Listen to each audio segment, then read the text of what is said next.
Hello everyone, welcome back to our channel. It's time with Eric and Marie Wednesday. I hope everyone is good. Today we're back with yet another interesting topic, which is I recently came across a video on social media, on TikTok to be precise, and subsequently saw an interview, I believe on Good Morning America, which I was telling Eric about. So that's what we're here to discuss. And it's to do with a lady, an African-American lady who said that she had gotten married to a pathological liar, but she found out somewhere along the line. She's recently released a 50-part series on TikTok. So yeah, hope you're all doing well. It's Eric here, and welcome back to our channel. We are so happy that you're with us. And as Marie said, today it's about a video that she saw, and she briefed me about it. I haven't watched the full part or the full series, because she did say that it was about 50 parts, isn't 50 it? parts. Yeah, I can't go through the whole I 50. haven't seen it either. I haven't even watched the first. She did say that, yeah, she did say that it was really trending. And I think from what she told me, it's worth talking about, because not only the video that she's seen, but I've heard so many other stories or come across such topics. And I think it's worth talking about because it's really important in relationships or in marriages. Yeah. So what was it? Absolutely. And I think for me, again, I didn't even have to watch the whole 50-part series, but I think it's the interview I listened to on Good Morning America, because she summarized it in that interview. And I think if I recall, it was to do with the fact that she met this gentleman. I believe they met online, and the guy is a twin, so he's they're twin brothers. His twin brother happens to be the one who is he has a good job, he's quite okay financially and all that. So this other twin brother who got married to this lady, then, I don't want to use the word impersonated, but he kind of brought his twin brother's lifestyle into dating this woman. She believed him, and then eventually they got married. I think for me, what I really want to hear Eric's thoughts on and everybody's thoughts on are the fact that, why did she ignore the red flags? And we, somewhere down the line on our channel, we've done a video on not ignoring the red flags, because everybody sees the red flags. So do you think in such a relationship, she would have seen the red flags at the beginning? Why did she ignore them, only for her to somewhere 2-3 years into the marriage, eventually gather the courage to say enough is enough? Right. Yeah. So I think it's worth filling people in a little bit on the story so that they can get a picture of what really took place. And I'll fill you in from the little that I watched this morning, basically. So she met a guy online. I think it was on Twitch, and then another one was Hinge. So 2 different platforms that she met him on. And within a very short period of time, they hooked up and moved into the same accommodation just before COVID. So they moved in, I think, on March the 25th or something. That's right. Yeah. Yes. Something like that. Yeah. And within a very short period of time, so from the 1st of March that she met him to the 31st of March, red flags were flying all over the place. I mean, some of the red flags are he lied about his employment, lied about his education, lied about his family. There were times that he will be on phone talking to someone and will be telling the supposed wife that, that's family that I'm talking to. And there was no one even at the end of the phone. Oh. So there were so many lies from what I've listened to it for about 25 minutes. And the kind of lies that this guy, spewed around, it was something else. There was a time that I think the lady was pregnant, for instance, and she was in another country, had traveled. And then she called him, and he pretended that his personal assistant called Peter or something. Yeah. I recall something like that in the Good Morning America interview. That's right. The personal assistant had responded to it and blah, blah, blah. And long story short, she lost the pregnancy. Yes. I think she because he couldn't take her to the hospital. Yeah. I mean, such lies. So I recognize that there were 2 types of lies that were going on. Things that were meant to be factual, that were not factual. And then he started delving into that emotional lies as well. So these 2 types played a big time. And what were the emotional lies? So the emotional lies were things like, I love you, and he didn't mean it. I've got you, and he didn't mean it. So all these emotional lies that are meant to sustain relationships, he was breaching everything. It's serious, isn't it? Yeah, and I think he's, I'm the one who informed him. But, But I've just caught up on it. And I'm exactly. It's such an interesting story, seriously. Yes, I think I'll go back and watch the 50. There's so much in there. Exactly, as marriage coaches or whatever, I think we need to really sit down and watch the whole 50-part series and then come back. So perhaps we're going to have to use our beloved sister's story as a case study for a long time to come. Because there's so much in there. And for me, I think as parents of 3 daughters, it's important that we really do watch it. Definitely. So that we can have substance from in there to advise our daughters as they embark on relationship journeys and eventually, leading into marriage and all that.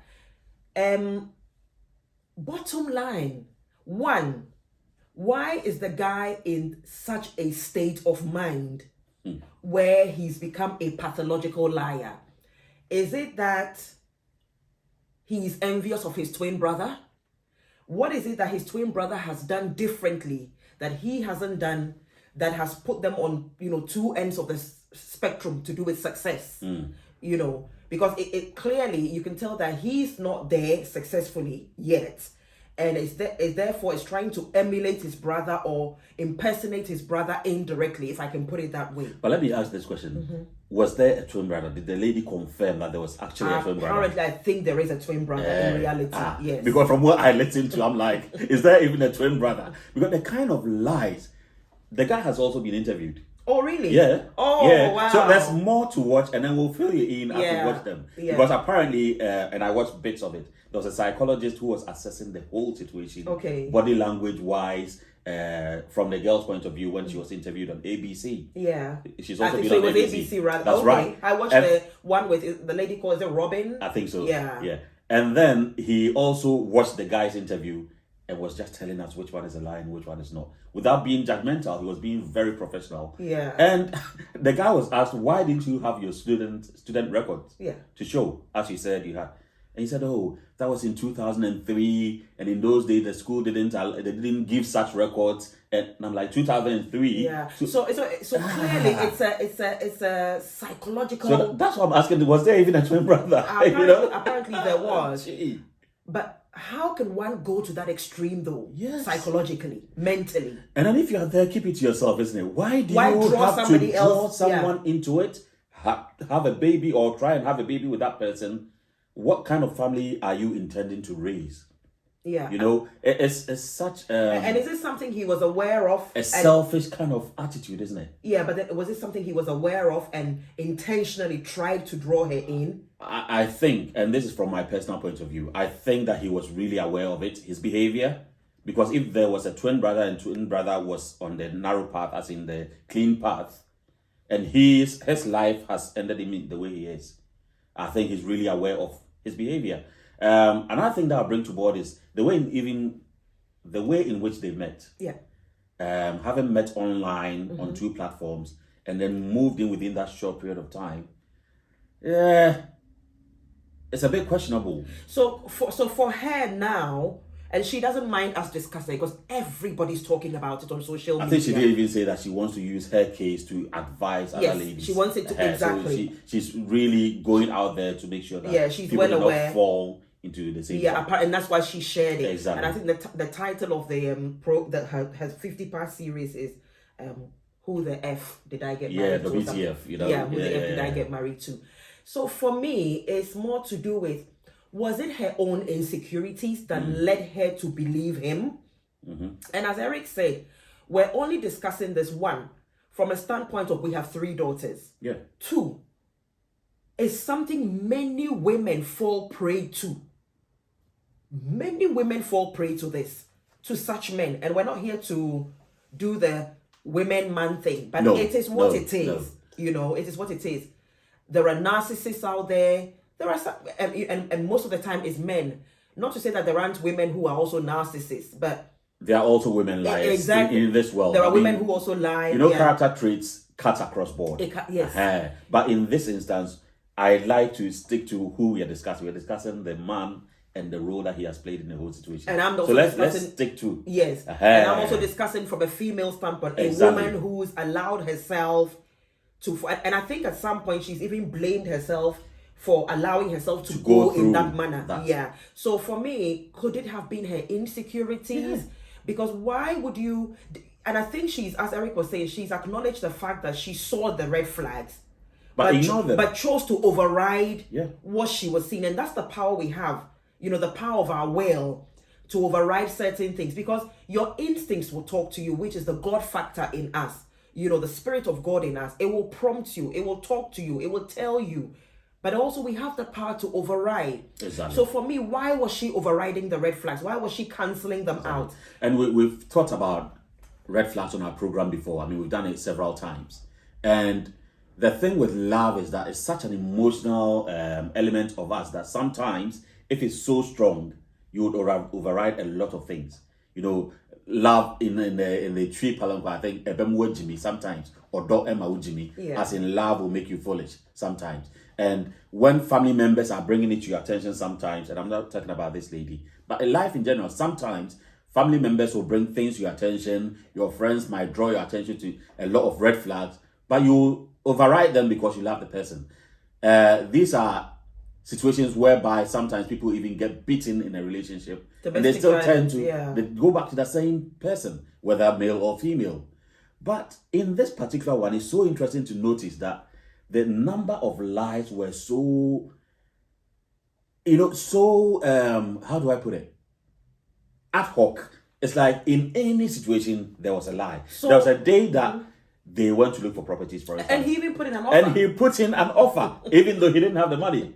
There was a day that he said that he bought her ticket to London, knowing very well that since he was a child, London had always been the place that she wanted to go to. And he hadn't bought the tickets. So this guy could lie about everything and anything. And I'm like, what kind of person is this? And what do you seek to get from your lies?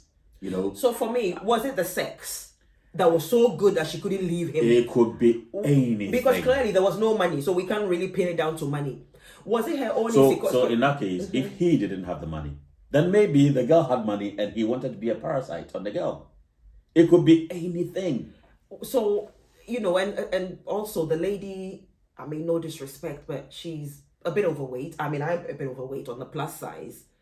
Could it have been that? I mean, clearly there was some insecurity. So what were the lady's own insecurities that would make you get hooked onto a man whom right from the start, right from the get-go, was waving all these red flags in front of you, and you're like, let me give him another chance. Another chance. Let me give him another chance. Yeah. And it's one lie. Yeah. The second lie. The third lie is getting bigger and bigger and bigger. And you're still there, year one, year two. Exactly. I mean, a whole 24 hours is a lot. Yeah. But from what I saw, I think the lady is tough enough. Maybe in those days she wasn't. But that situation has really strengthened her, because when she's speaking and talking about the situation, it's like, I've moved on from there. I'm now a very strong person. I didn't realize all these things were going on at that time. Or even if I realized them, I overwrote them because of love. Or because of anything. And for me, that's where the issue is. But now, it's like, I've become so strong. And that makes me think, was she strong during that relationship? Because her body language now is really, really somebody who's like a tough cookie. Maybe she was desperate, or as you said, she had low self-esteem at that time. But now she's grown out of it and is going to champion it. Yeah. Carry on. I was going to say that sometimes some of these insecurities stem from one's childhood, as to, whether her mother experienced domestic violence that she witnessed, coming from a broken home, from poverty. All these things can be contributory factors. Yeah. And we're sharing this because it's important we all pay attention. Exactly. And as she said, her story has now become a case study.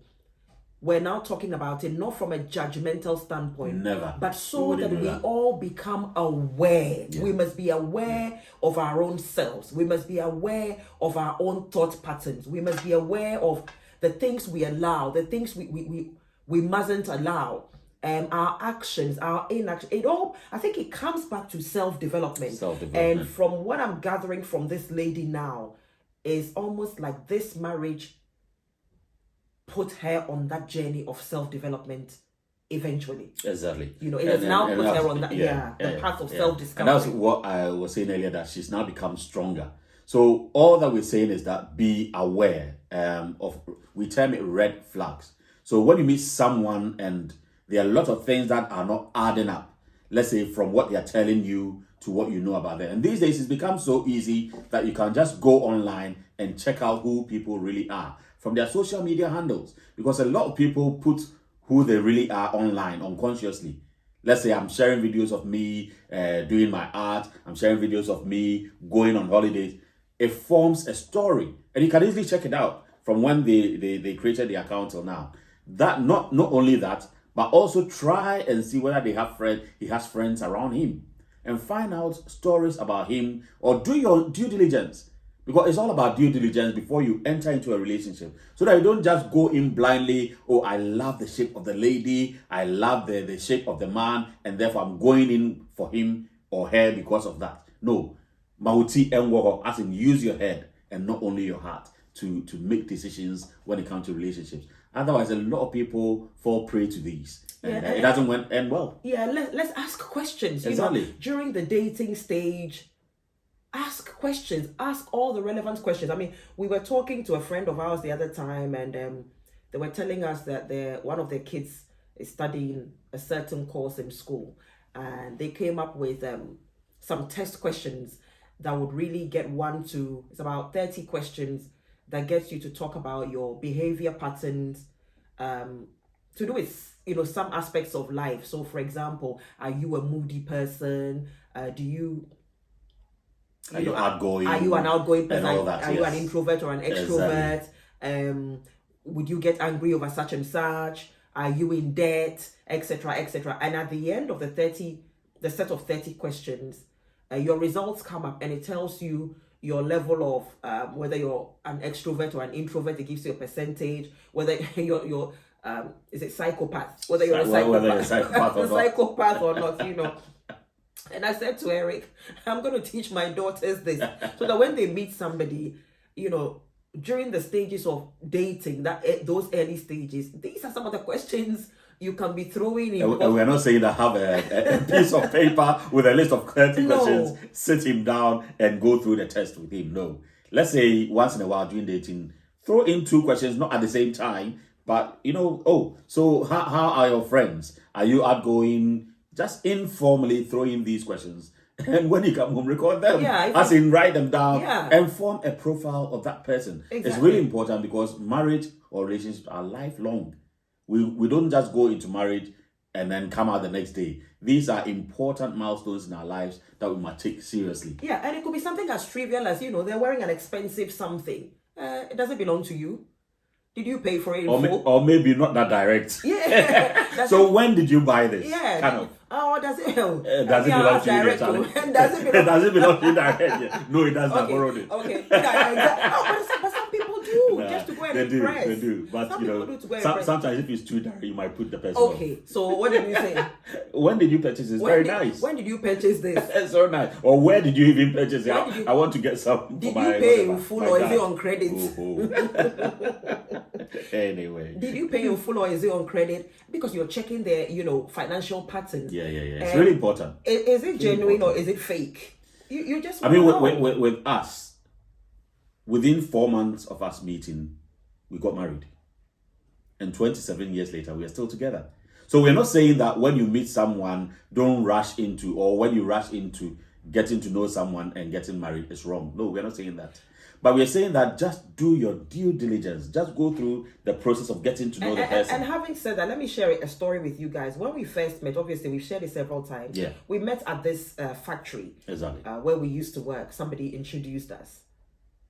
And when eventually we were all accepted at the job place and we were put in the same department to work, every time we went for lunch, for the 3 to 6 months we were there, Eric would always buy me lunch. From day one. The perfect gentleman that I am. From day one.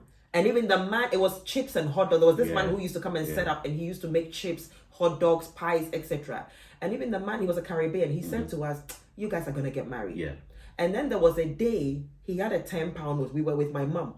He had a £10 note. And he said, oh, I'm going out. I really want to give you £5, but I have to go out and change it. So you don't worry. When I come back, I'll give you the £5. Yeah. And my mom was like, wow, somebody who's willing to share his little with you. Marie, that's a good guy. Because when he gets, the blessing comes. Yeah. When he gets big, he get will it. give you. Because even his little, £10, he's willing to give you half. So these are some of the for That you should me. look out for, isn't Those were the green flags. Yeah. And funny enough, those days when I was going to buy the food, it was just £2.50. I didn't even see it as a big deal, or I was doing it to impress her so that I can woo her. It just came naturally. I'm going to buy food. It's lunchtime. This is my good friend, my best friend at that time. Let me just give her, share whatever I've got with her. Yeah. So these are signs that you should look out for. I'm not saying that do it in such a way that the person feels uncomfortable. But in the Tree language, we say, it means be mindful, be aware, be aware, and that's all we've been saying this afternoon. Yeah. Be aware so that you're not and if you see anything, do not ignore it. Question it.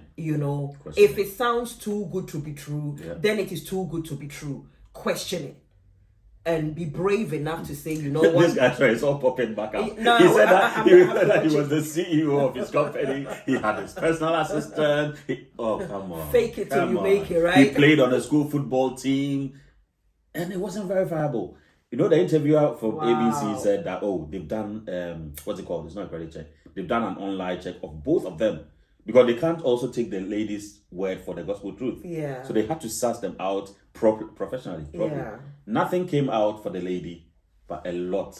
They couldn't find any red flags on the lady. Yeah. So, but anyway. Somebody's daughter. I think we'll come back and do a few series on this one because we can take, let's say, just one aspect and discuss it. Yeah. So we're going to watch her story. Yeah.